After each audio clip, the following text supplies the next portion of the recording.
Hey guys, Primal Chaos here. Welcome to the channel. Now, metalheads, do not panic. I'm going to get back to the metal. I'm just taking a short diversion to really check out this, extreme vocalist, right? And I don't know if you watched the last Dimash video I put up, but I was flooded with comments about how his older stuff is less impressive than his current stuff. And I don't know, man, I was pretty impressed with what I saw. However, that was many years ago when he was about 18 years old. And he was working within the restrictions of a TV show that apparently he wasn't super keen on being on or something. I'm not 100% sure. But since then, he's gone on to do way more amazing things. And I thought it wouldn't be fair of me to sort of move on without sort of showing you what I was actually getting at. And that extreme vocals isn't always a lot of, "Row!" Sometimes it's some, you know what I mean? So, look, if you're interested in the voice at all and you haven't heard of Dimash, then just spare me 15, 20 minutes and just watch this. And I think it might change your mind. Now, I haven't heard this song. I have no idea what it sounds like, except for I skipped through a little bit of it. And it seems like it has a lot of elements of that symphonic metal. Like, so, I mean, I know a lot of you guys are here for Lorna Shore and, deathcore and blackened music and stuff like that. But a lot of you are also here for bands like Nightwish, Symphonic Metal, Symphony X, all that sort of stuff. And this song seems to have a lot of the drama that you'd find in a really good Nightwish song as well. So it's, as much as it's categorized as more pop, it has a lot of those elements that cross over, and again, performed by a world-class band with a world-class choral section and stuff like that. So bear with me. I promise the next thing I do will be aggressive as all get out because I don't want to stray too far off the path. But if you'll just indulge me this one video, I really want to sort of put this out there. This is just super interesting. All right, let's take a look. Спасибо. Спасибо огромное. А теперь прозвучит новая песня. Примеры.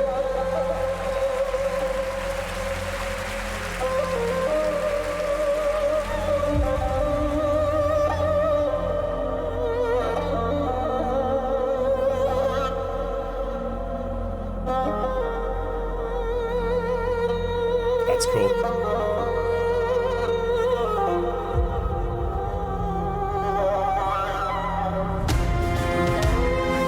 I love it when they take classical ethnic instruments and put them in a modern setting, with that delay and reverb that you wouldn't hear naturally in nature, except that that's how you'd remember it. You know what I mean? They're not doing anything to the sound that you wouldn't, if you were thinking back to that time you were sitting around a campfire with somebody playing that. That's how it sounded in your mind's eye. It's like old video games. You remember them looking spectacular, and then you look at them and you go, "Oh, okay, that was a lot more plain than I thought." That's a beautiful sounding instrument made more beautiful with, just crossing over into modern production.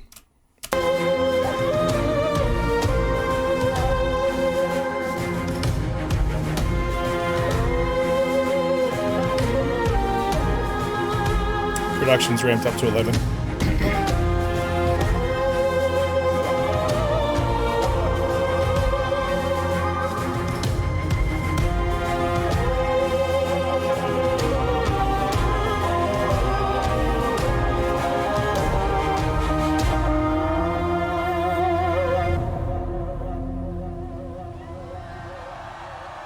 You crown of horrors I can see. You crown underneath my feet. Stranger in a stranger's land. You chance to know who I am if I have the strength to begin again.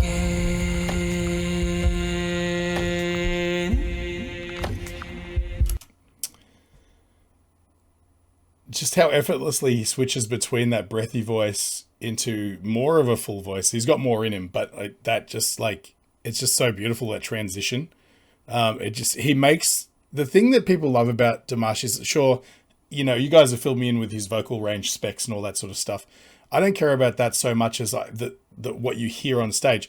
You can be able to sing the highest notes in the world, but unless you can connect all those notes and have areas of that range that are pleasant to listen to, it's kind of useless. You know, it's basically parlor tricks and stuff like that. From what I've heard of Dimash, he seems to have a workable range in all of these different registers that sounds pleasant to listen to. And that's the challenge. Like, you can teach anybody, you can do exercises to extend your range lower or higher, but your tonal quality in those ranges that are out of your natural range can sometimes sound a little bit affected, or just not as good quality, or just, you know, oftentimes you'll add unintentionally elements to it that just sort of sound unattractive sonically, you know. But he seems to have mastered all of those parts. So yes, he has a spectacularly long range, but he's also capable of using it all effectively, and that's what's special, right?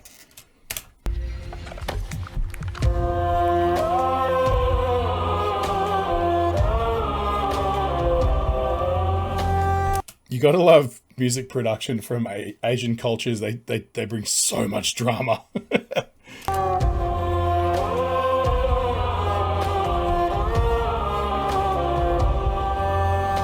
Somewhere in my heart, in ancient times, I want Heart. Like, I have a low voice, and that's the richness down there is great. Wow.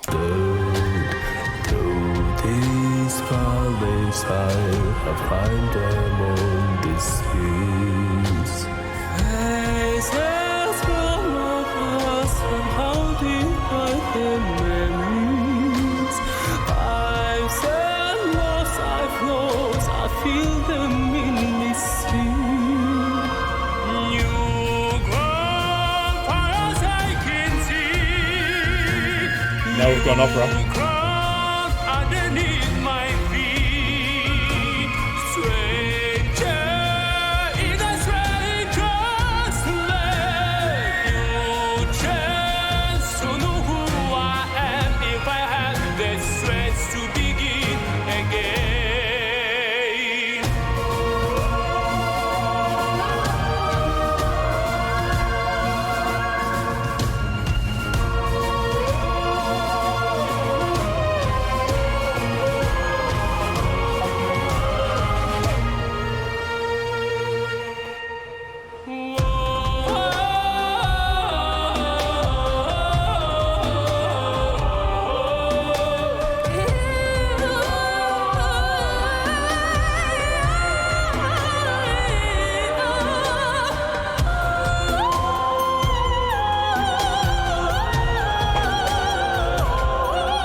I'm done.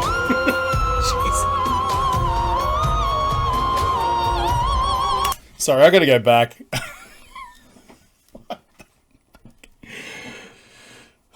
Sorry, I gotta go back. I mean, it's like he's an alien from another planet, and they've just listened to all of the vocalists in the world and just merged them all into one voice box and just threw it into like a dignitary from some other solar system. I swear to God.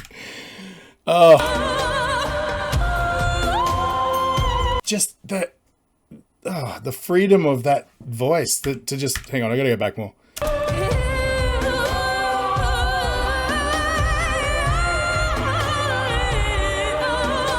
I mean, the range is one thing, but those articulations as well. And I mean, not only that, just like I guess I'm speechless. I don't even know. Let's keep going.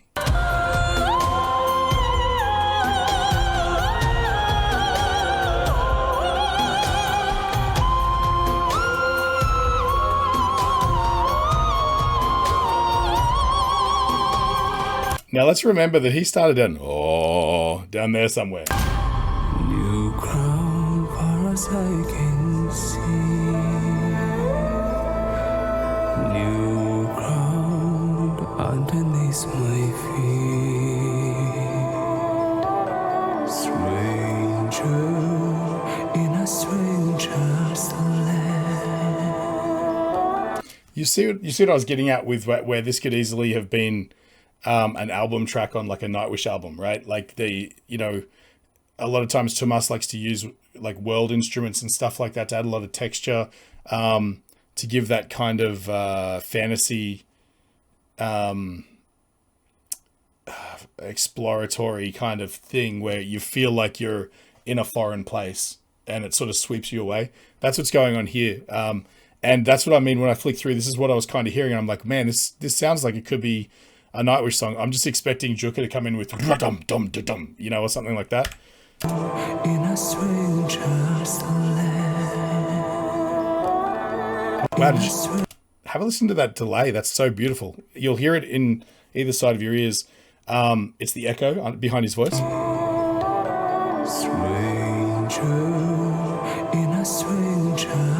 It's a ping pong delay. It's delayed separately on both sides. You choose to know who I am. We will have this strength to begin.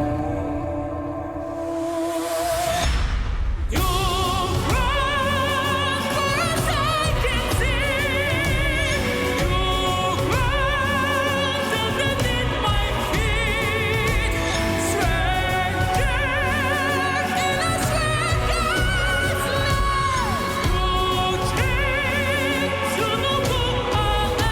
If I have the strength to begin.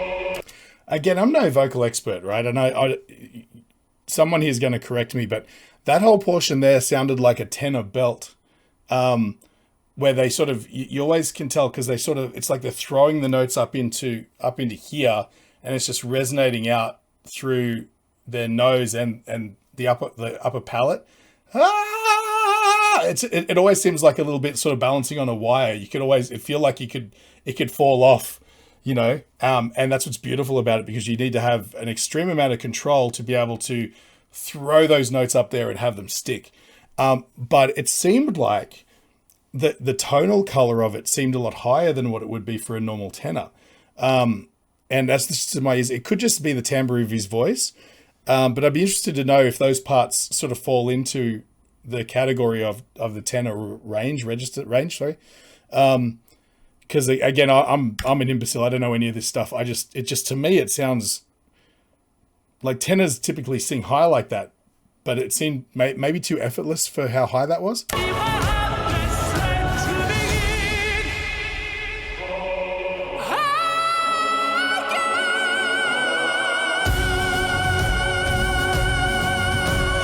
Hang on, I got to give that the respect it deserves.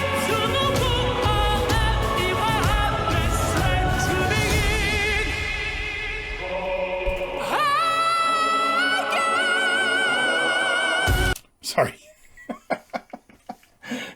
I need to hear it again because a spider ran across my desk as I was just listening to it. That's the second baby spider I've seen in like 2 days. I'm starting to get concerned. All right. Let's go back. Like I said, deserves my respect.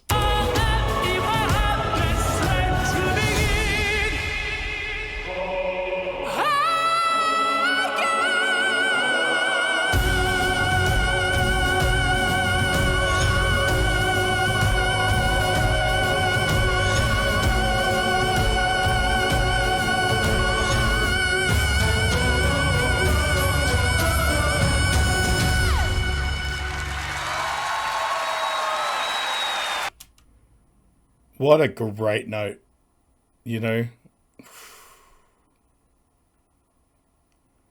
And it's giving the people what they want to. Years and years ago, my partner used to sing in local talent quests, like they're semi-professional singing competitions around like clubs. And, sometimes they'll be adjudicated with like judges, usually music teachers or industry types from around the area. And they'll give feedback and things like that. But because sometimes the prize pools were pretty spectacular. Like if you won the season, you could win a car and things like that. The competition was pretty good. And so people came up with these techniques that they knew would always score highly. One of those is a key change. If you could throw a key change in at the right time or select a song that has a really sort of pivotal key change, and finishing on a giant note at the end always seemed to win you the competition. And once you knew that and unlocked it, it was kind of like a foregone conclusion that you would always go through, you know? And so, you know, this is 100% giving the people what they want and stepping out of the song going, yeah, that's right. This is who I am, you know? Let's hear it again, because that was such a long note. Wait, is that still going? Yep. I skipped back like 3 times. It wasn't far enough.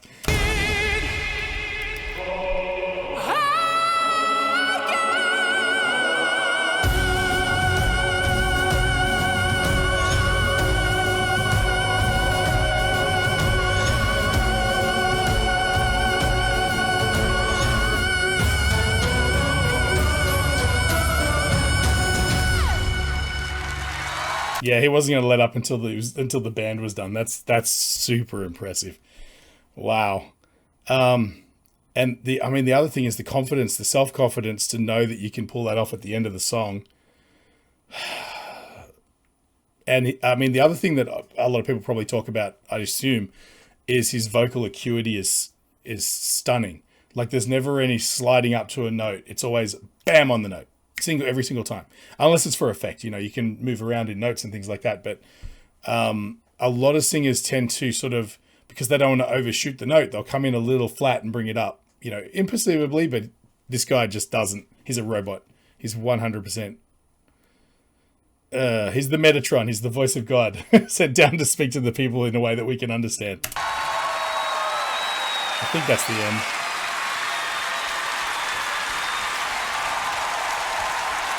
That's got to be it, yeah. Dimash, okay. Thank God I didn't try to butcher his last name. Because I don't know what just happened. That was a whole bunch of sounds. But man, what a talent. He's definitely one of a kind, for sure. We'll be right back. All right, let's cut to the chase. A lot of you out there are colorblind. 1 in 6 guys, 1 in 200 women. There's something you can do about it. If you click the link in my description, it'll take you to Enchroma, where you can do a free eye test and you can have a look to see if there's any corrective lenses there that might be able to help you out. If you use the code CHAOS in checkout, you can grab one of their tasty frames for 10% off. So tell them Primal Chaos sent you. All right, back to the reaction.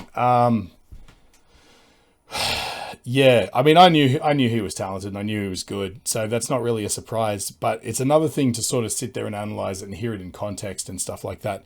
It seems impossible.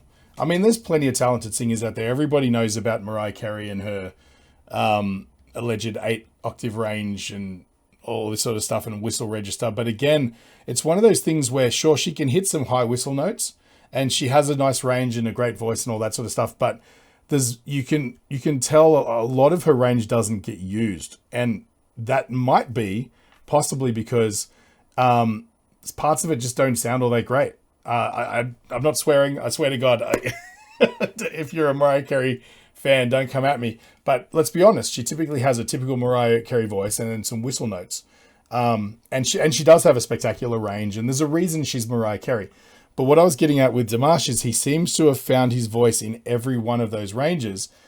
And not only that, compositionally, to be able to arrange a vocal melody for a song that implements all of those is skillful just in and of itself. Like, sometimes you'll write a verse and a chorus to a song and a bridge, and that'll exercise like, you know, 3 different facets of your singing. Like you might do the verse a little bit breathier, you might belt the chorus, and then do something a little bit more introspective and stuff for the middle 8 or the bridge or whatever. But, you know, it's very rare that you can sort of put in more than that without it sort of sounding forced. I mean, of course, this is a pretty unique style of music too. It's more of like classical sort of foundation. It's not quite top 40 pop sort of arrangements where it's very simple arrangements. So there's room for that sort of stuff. But at the same time, it's like, okay, I feel like, you know, he's probably thinking, I feel like if I jump up to here, this would be really dramatic. And then if I sort of belt this part or, you know, use a little bit of vocal fry here, it'll give it a little bit more sort of organic energy and things like that. So he's a master of not only singing, but also vocal arrangement as well. I mean, what else is left to say? This, if you're a metalhead and you're still sticking around, congratulations. I mean, a lot of you probably already knew about this guy as well, because I know a lot of you spend a lot of time on review channels, and I know I'm not the first person to review this guy, or react to this guy, I should say. But man, phew, yeah. If you're a vocalist and you want to aspire to be like somebody, aspire to be like this guy, because you know he has the toolkit to take you wherever you want to go vocally. I don't know, maybe not so much as far as like growling and screaming, but a lot could be learned from his vocal technique that will aid you in that journey also. So yeah, anyway, as always, this is going to get demonetized. And if you feel up to it and you feel like I've brightened your day, please feel free to just buy me a coffee. I'll put a link in the description. And of course, the most important thing you can do is like, subscribe, and share. I really want to get my message out to as many people. This community is building so fast, and so far, it's been spectacularly positive and encouraging. And I can't thank every single one of you guys who have subscribed and who watch my videos regularly. I couldn't have imagined finding a nicer and more experienced and knowledgeable community. So thank you so much, guys. That's me, Primal Chaos. I'm out. I'll catch you in the next one.